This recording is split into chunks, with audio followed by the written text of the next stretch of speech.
আমাদের আজকের আলোচনার বিষয় ডক্টর বিধানচন্দ্র রায়, একজন আধুনিক বাংলার রূপকার। বাংলার ইতিহাসে যে কজন মানুষ নিজেদের কর্মদক্ষতা, দূরদর্শিতা এবং জনসেবার মাধ্যমে চিরস্মরণীয় হয়ে আছেন, তাদের মধ্যে অন্যতম শ্রেষ্ঠ হলেন ডক্টর বিধানচন্দ্র রায়। তিনি একাধারে ছিলেন একজন কিংবদন্তি চিকিৎসক, দূরদর্শী রাজনীতিবিদ, স্বাধীনতা সংগ্রামী এবং আধুনিক পশ্চিমবঙ্গের প্রধান নির্মাতা।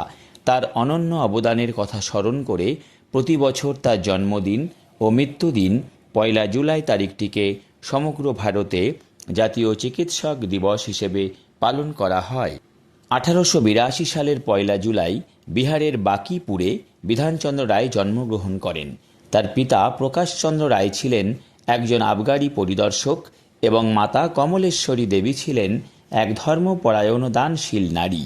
বিধানচন্দ্রের পূর্বপুরুষেরা ছিলেন যশোরের বিখ্যাত রাজা প্রতাপাদিত্যের বংশধর। অত্যন্ত সাধারণ ও নীতিপরায়ণ পরিবেশের মধ্যে বড় হওয়া বিধানচন্দ্র ছোটবেলা থেকেই ছিলেন অত্যন্ত মেধাবী ও পরিশ্রমী। পাটনা কলেজ থেকে গণিতে অনার্সসহ বিএ পাশ করার পর তিনি কলকাতায় আসেন এবং ক্যালকাটা মেডিকেল কলেজে ভর্তি হন। চিকিৎসা শাস্ত্রে তার গভীর অনুরাগ ছিল। 1906 সালে এমএলএস এবং পরে এমডি ডিগ্রি লাভ করেন। এরপর মাত্র 1200 টাকা পকেটে নিয়ে উচ্চশিক্ষার জন্য তিনি ইংল্যান্ডে পাড়ি জমান। লন্ডনের বিখ্যাত সেন্ট বার্থোলোমিউস হাসপাতালে যোগ্যতা থাকা সত্ত্বেও কেবল এশীয় হওয়ার কারণে তাকে প্রথম শ্রেণীতে ভর্তি নিতে অস্বীকার করা হয়েছিল। কিন্তু বিধানচন্দ্র হাল ছাড়েননি। প্রায় 30 বার আবেদন করার পর হাসপাতালের ডিন তার অধ্যাবসায় দেখে মুগ্ধ হয়ে তাকে ভর্তির অনুমতি দেন। মাত্র 2 বছর 3 মাসের অবিশ্বাস্য সংক্ষিপ্ত সময়ে তিনি একই সাথে এমআরসিপি এবং এফআরসিএস ডিগ্রি অর্জন করেন, যা চিকিৎসা বিজ্ঞানের ইতিহাসে এক বিরল নজির। দেশে ফিরে বিধানচন্দ্র রায় পুরোদমে চিকিৎসা ও শিক্ষকতা শুরু করেন। তবে দেশের পরাধীনতা তাকে ব্যথিত করেছিল। তিনি মহাত্মা গান্ধী, দেশবন্ধু চিত্তরঞ্জন দাস এবং জওহরলাল নেহেরুর সংস্পর্শে এসে সক্রিয় রাজনীতিতে জড়িয়ে পড়েন। 1925 সালে তিনি রাজনীতিতে যোগ দেন এবং ব্যারিস্টার পিপি রায়কে পরাজিত করে বঙ্গীয় আইন পরিষদের সদস্য হন। তিনি মহাত্মা গান্ধীর অত্যন্ত ঘনিষ্ঠ অনুগামী ও ব্যক্তিগত চিকিৎসক ছিলেন।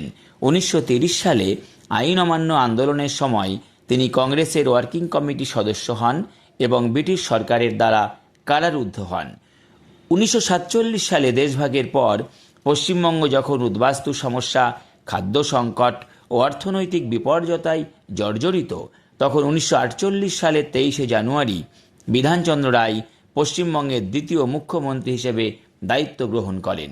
তিনি প্রায় 14 বছর অত্যন্ত দক্ষতার সাথে এই রাজ্য পরিচালনা করেন। তার হাত ধরেই ধ্বংসস্তূপের মধ্যে থেকে আধুনিক পশ্চিমবঙ্গ মাথা তুলে দাঁড়ায়। এই কারণেই তাকে আধুনিক বাংলার রূপকার বলা হয়।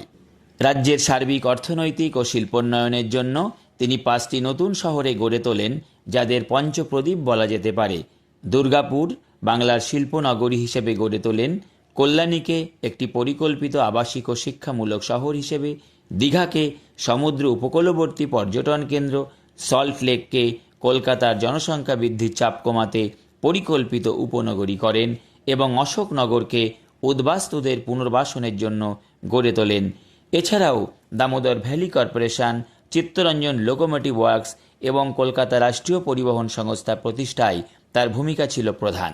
শিক্ষা ও সংস্কৃতির প্রসারে তিনি কল্যাণী বিশ্ববিদ্যালয়, বর্ধমান বিশ্ববিদ্যালয় এবং যাদবপুর বিশ্ববিদ্যালয় প্রতিষ্ঠায় অগ্রণী ভূমিকা নেন। মুখ্যমন্ত্রী থাকাকালীনও বিধানচন্দ্র রায় তার চিকিৎসকের সত্তাকে ভুলে যাননি।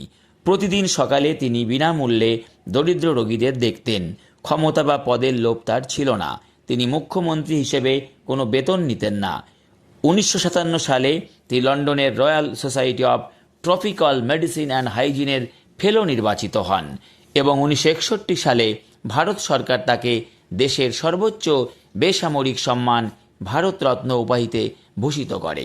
1962 সালের 1 জুলাই নিজের 80তম জন্মদিনের দিনই এই মহান জননেতা ও চিকিৎসকের জীবনাবসান ঘটে।